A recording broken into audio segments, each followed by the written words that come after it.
Well, happy St. Patty's Day, everyone. Hope everyone has some fun plans tonight and big time of year with St. Patty's Day and the NCAA basketball tournament, which is always fun. So my name is Scott Whitehead. I'm the Chief Marketing Officer at Total Financial.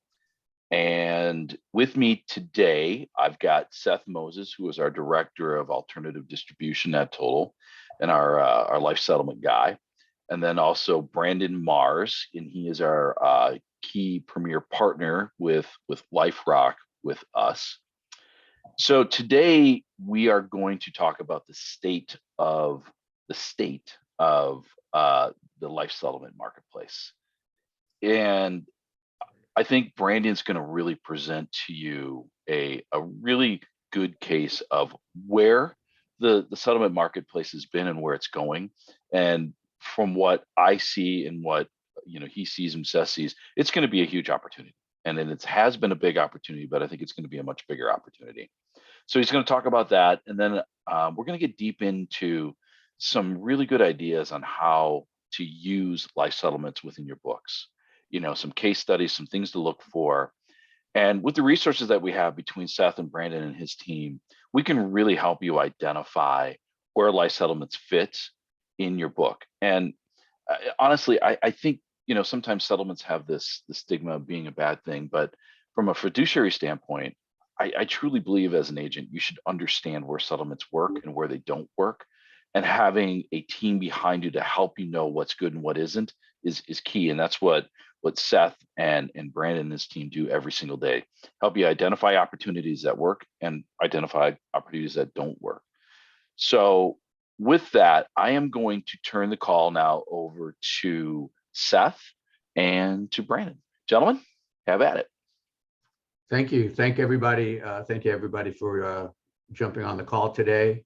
I know it's St. Patty's Day, and I don't know how many of you are Irish. The green beer awaits, but thank you. And a little bit about what I do here at Total Financial. I am the primary point of contact, and as such, I educate, advise, and help our producers spot the life settlement opportunity within their book of business.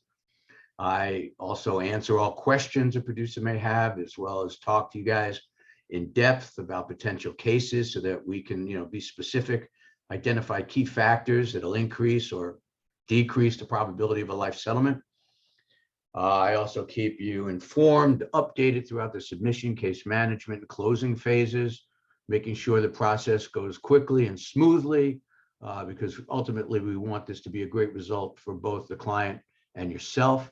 I make sure that we have all the correct and up-to-date Inforce ledgers, annual statements, premium histories, policy copies, anything we need to be able to extract the maximum value for each policy.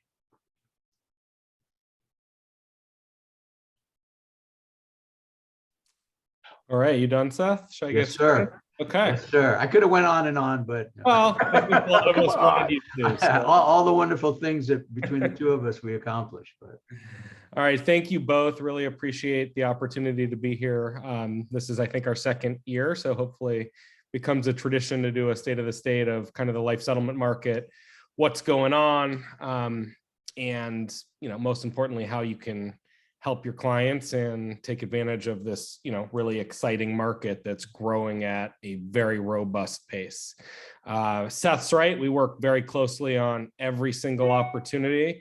Sometimes there's 20, 30 phone calls and emails behind the scenes, all for cases that end up going nowhere. So there's a lot of work that goes into these cases, and we're both available to help and talk to you about anything we can. The best way to find out if a case works is pick up a phone and call us, and we'll quickly guide you kind of in that direction. So today's agenda is to learn a little bit more about LIFEROC and how we're positioned in the market. We're going to talk a lot about the market and why it's expanding. It's actually exploding. And we're going to talk about the number of opportunities that are available out there. Bottom line is the agents that incorporate life settlements into their practice do one key thing, and that's write more target. And you'll see some examples of how that occurs. We'll also talk about just kind of what is a life settlement, who qualifies, how the market's changed over the last 2 decades. One of the approaches we highly recommend is what we call our valuation approach. And we'll talk a little bit about how we like to position that conversation for you with your clients. And then we'll jump into some case studies and go through a couple of examples of real cases that happened recently. And then, of course, any questions and answers. Hopefully we'll get to the answers, but if you have questions, just jump in and ask us. Hey, Brandon, before you go, hey, folks, if anybody has a question during the presentation, everybody's kind of muted right now. There is a chat button down below. If you just click chat and send myself a question, I can have Brandon answer it from there. So use the chat button down on the bottom, and I can get you questions right away if there's something that he's talking about you have more questions on.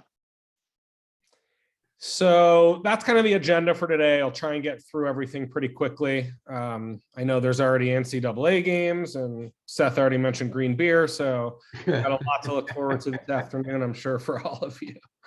I want to talk a little bit about LIFEROC and talk about how we position ourselves for success. We have a great team. We have 17 folks on the team with over 125 years of life settlement experience, specifically a number of partnerships and relationships with all the key players in the industry. We bring technology to what some might call kind of an archaic landscape, which is kind of insurance. So we've brought a significant amount of technology and infrastructure that was all developed to help maximize value of policies in the secondary market. I'll talk about that in a few minutes when I talk about our LPEX strategy, which is our LIFEROC policy exchange platform. We also have some of the best distribution outlets in the industry. We work with over 90 qualified buyers right now. And we have what we call a very diversified buy box. Anything that the industry can buy is our buy box. And that's dramatically changed over the years. When I started nearly 2 decades ago in the industry, there really had to be significant impairments for the insured, and the insured really had to be over 70, 75. That market has changed considerably. We buy healthy 65-year-olds now. That's not routine. There has to be some anomalies there, but the reality is the market has expanded considerably with smarter capital that has entered into the marketplace. So with smarter capital, they've recognized they can buy policies with healthier insureds, and they have a longer perspective. So what used to have no chance of qualifying in the life settlement market today could become some very interesting opportunities, especially to write new insurance. This is just our team. Like I mentioned, we've been in the space, some of us, for quite some time. We're licensed as a life settlement provider just about everywhere in the country. We're in about 87% of the population currently. The gray states are states that we will be licensed within weeks or months. That process has been going on with those states for a while, and the black states will be licensed by the end of this year. So we plan to be licensed everywhere by the end of this year. We're in a great market, and there's no question about that. It's exploded over the last decade, and we see nothing short of continued explosion for the future. These numbers, unfortunately, were 2020 numbers. The 2021 numbers have not been published. They're typically published the first week of April. So we'll talk about those next year. But what I will point out is in 2020, 2,600 policies were settled. And you'll see the projection shortly for 2025. But some of the reasons that this industry continues to explode is that more baby boomers every single day turn 65, which means they become eligible for a life settlement. There's a ton of advertising going on right now for life settlements. Hard to watch TV or listen to the radio or go online and not see an advertisement. And what this does is it makes consumers more aware of this option. 15 years ago, even 10 years ago, most, if not the vast majority of folks had no clue what a life settlement today what a life settlement was. Today, a few more people know what a life settlement is. So we are still at the infancy of this industry. There were also some favorable tax changes that occurred in 2017 with the Trump tax code, and that gave a lot more clarity to how the tax treatment is treated for a life settlement. And we just see so much growth in this industry that it's important, if you're an advisor, to be in it. You don't necessarily have to be the expert. Let us be the experts, but you need to know how to identify a policy. And the main reason why you need to is if you don't, your client's going to go somewhere else, or they're going to hear an advertisement, or their neighbor who's also an advisor is going to know about a life settlement. So we encourage everybody to be educated about the space, know kind of when a policy could be eligible, and really know when a policy isn't eligible. You'll see that by 2025, the industry is going to nearly double. That means a ton of opportunities for advisors that are sitting in the position that have clients that have Inforce policies. 4,500 policies will transact in the secondary market in 2025. The ACLI has said that life insurance is among families' most valuable assets. And that makes a lot of sense, right? 138 million individual life insurance policies are in force with over, this is in 2018. I heard the number today is closer to 15 trillion, but in 2018, there was $12 trillion of Inforce life insurance. Here's the kicker. Only one, in fact, less than 1 out of 10 policies ever pays a death claim.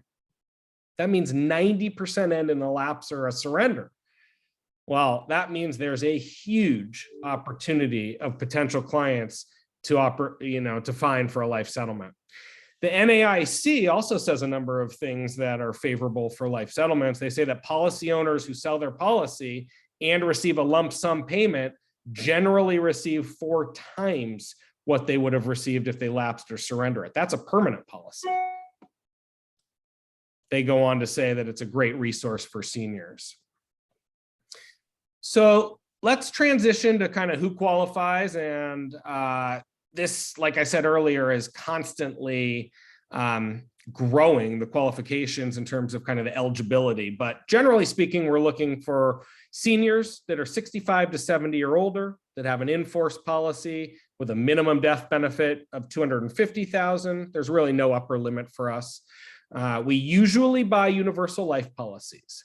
That could include an IUL, a GUL, that could include a variable policy that's also a UL. We also buy term. We'll talk about term. We mainly require it to be convertible, and we'll get to some other nuances for term. Policies always have to be enforced for 2 years. We do not buy policies during contestability. Most policies we buy are in some form of a trust, and we have a team, our closing department, that works very closely when we're closing a file. And there's a lot of different situations that arise, especially with trust-owned policies. And often we have a CPA in the room and an estate planning attorney. And so we are well-versed on estate planning scenarios. I'd say we're experts at this, in fact, and it's often the case that we're working closely with those centers of influence to help you close the case. The reason the market continues to expand is because a lot of people buy insurance for a very good reason. And over the course of some period, maybe 5, maybe 10, maybe 15, maybe 20 years, that reason is no longer applicable. They bought it alongside a mortgage, the mortgage is paid off. It was a key man policy and the business had a liquidation event, or the key executive retired. So maybe they bought the policy for a child who went on to become wildly wealthy. So many scenarios where it was a very good idea to buy the insurance and something changed. Well, the life settlement's the perfect non-forfeiture option to consider. And that's why we see, as more and more advisors become educated about the market going in one direction. It makes a ton of sense for seniors because their other option is to surrender or lapse the policy. We do not recommend that advisors tell their clients to sell their policy. candidly, you shouldn't tell your clients probably what to do because it doesn't usually work out that well. But what we found to be extremely helpful is if you suggest that the client has their policy appraised. And the reason we like this approach is that it's non-confrontational. If I called up 100 people and said, hey, would you like to find out how much that asset is worth that I sold you or that you own, and it's free, won't cost you anything, and you don't have to do anything, you're going to get a 90+% success rate. Everybody likes to find out what their asset's worth, especially seniors. They want to know what the value is of everything they have. And so that's the conversation we recommend that advisors have with their clients.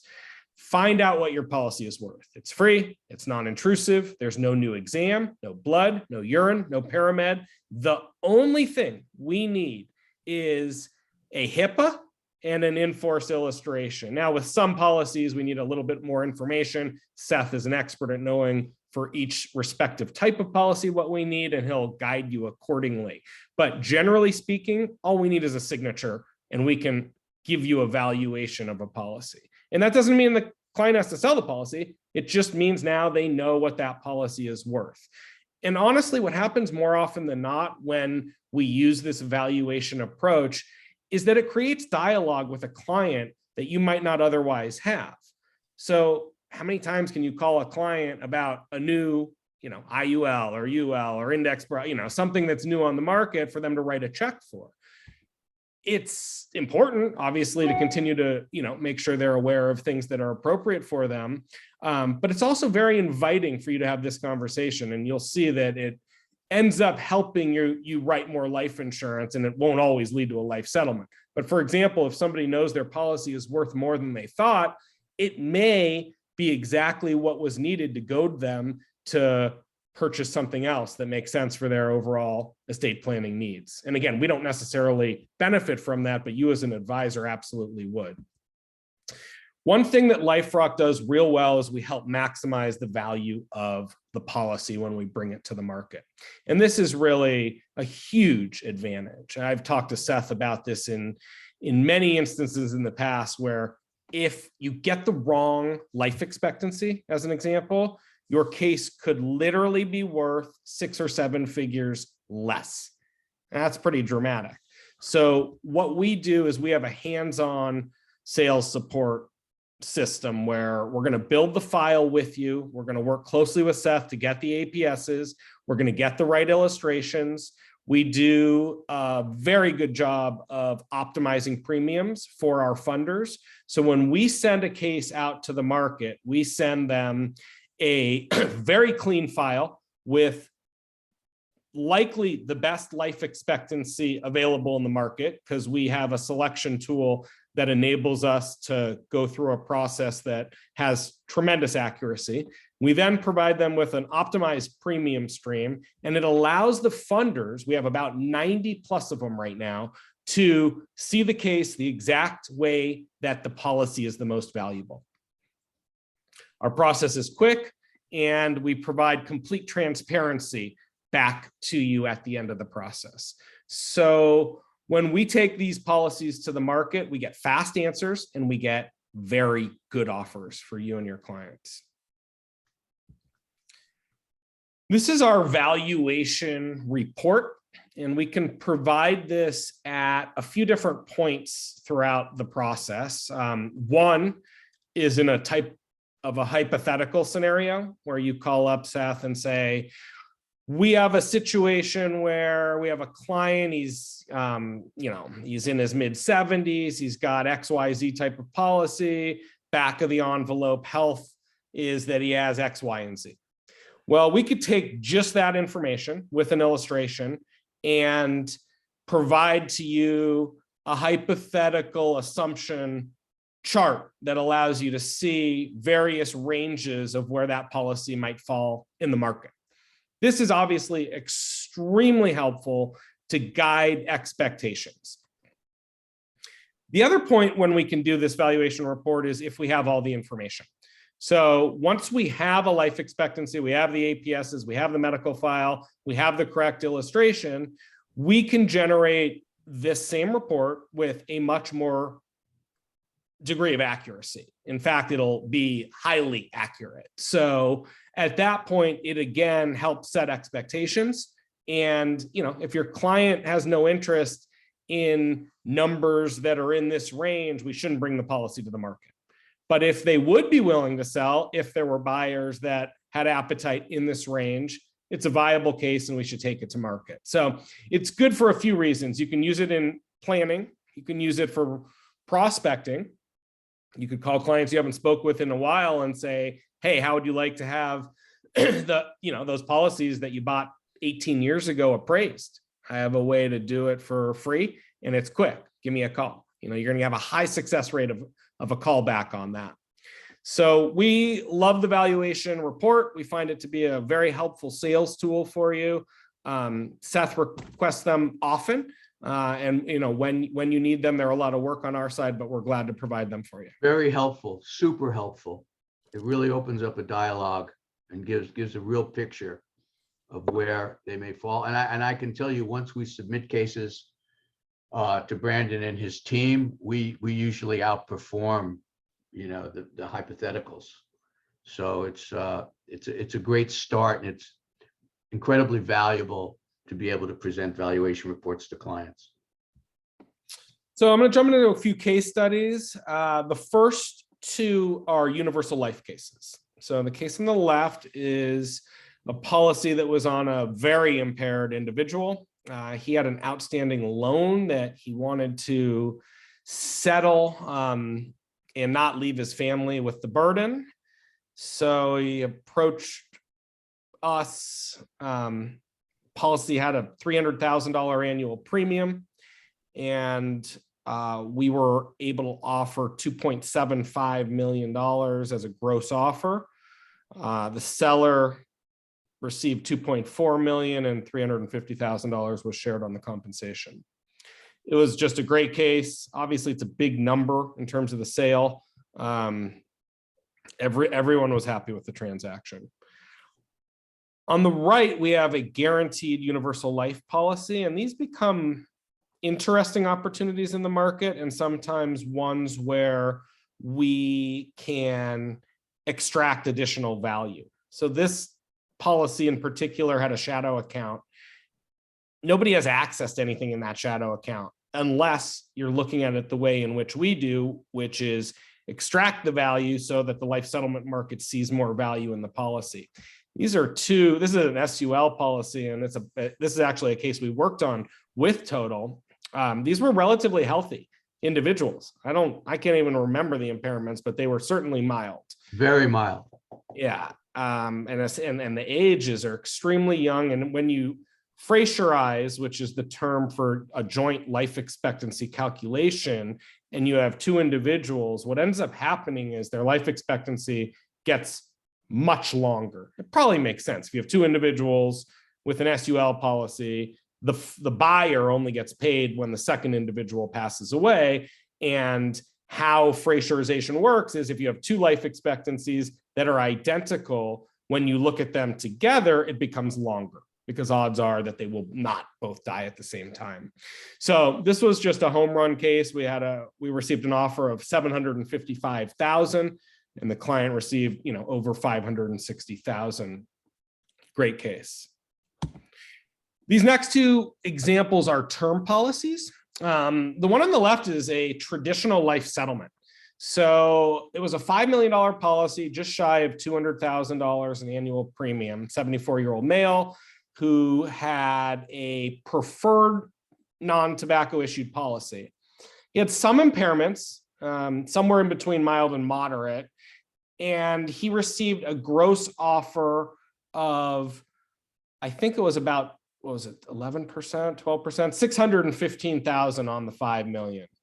So, it's not a home run life settlement offer given the death benefit, but given they had moderate to mild impairments, it was a pretty healthy offer. So the life settlement compensation is eligible to be up to 30% of the gross offer.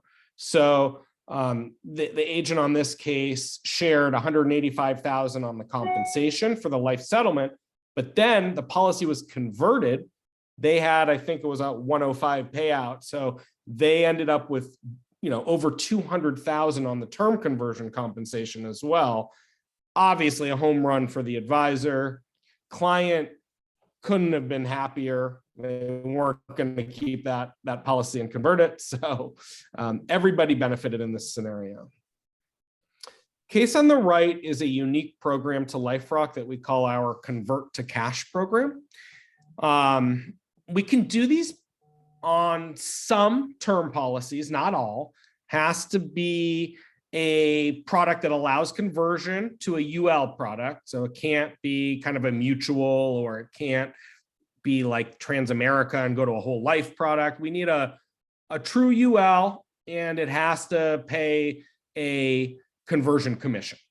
But with that said, when we identify these are great situations because otherwise they're zeros. Everybody gets nothing. So this example was a $6 million policy. The conversion premium was $245,000. And this was a perfectly healthy male. So the life settlement market has no interest in this policy. In fact, nobody would offer on it. And usually you walk away from these cases, but if the premium's enough, which is usually 6 figures, but 200,000 plus is really a sweet spot for us of making these cases work, what we can do is we can make something out of nothing.